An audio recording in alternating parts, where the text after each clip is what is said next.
Every time we see a school shooting, they just keep sending their thoughts and prayers like that's supposed to change something. But the deadliest school massacre didn't happen at Columbine, and it wasn't Sandy Hook. It happened in 1927 in Michigan. And the man who did it wasn't a student. He was a taxpayer who didn't want to pay for kids to learn. Bath Township, Michigan, May 18th, 1927. A man named Andrew Kehoe, a local school board treasurer, respected former World War I veteran. He'd been feuding with the community over property taxes that funded the public school. He blamed that school for all of his financial trouble. And in America, when white rage needs a target, it's always going to find one. So Kehoe spent months planning explosives under the school.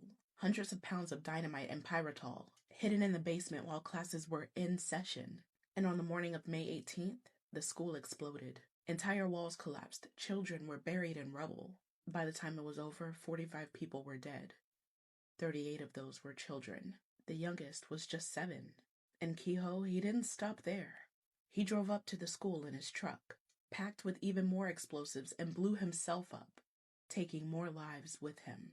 This wasn't random, either. It was planned, deliberate, carried out in cold blood, all because he didn't want to pay for a school. In 1927, this was headline news. The New York Times, the Chicago Tribune, papers all across the country blasted the Bath School Massacre across their front pages. And for weeks, it was everywhere. But here's what's wild. Even with 45 people dead, 38 of them children, it never became a turning point. There was no national debate about school safety, no reform, no long-term memorials. And within months, the story faded. Why? Because the killer was a white man, a school board treasurer, a respected farmer. The press called him a madman instead of whatever the equivalent to a terrorist would have been back then. They treated it as one man's insanity, not a systemic problem. And that's the same way white violence gets written off today. Almost 100 years later, we're still here. Mass shootings are normalized, school violence is routine.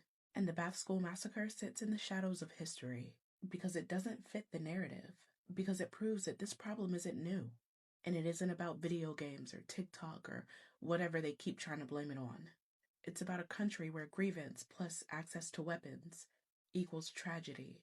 Always has been. So the next time somebody says that school shootings are a modern problem, remind them that America's deadliest school massacre happened in 1927, and the motive wasn't bullying or mental health, or even hate in the way that we think of it now. It was something scarier: entitlement, resentment, and the belief that children's lives are worth less than a man's taxes. That's not history repeating, that is history ignored.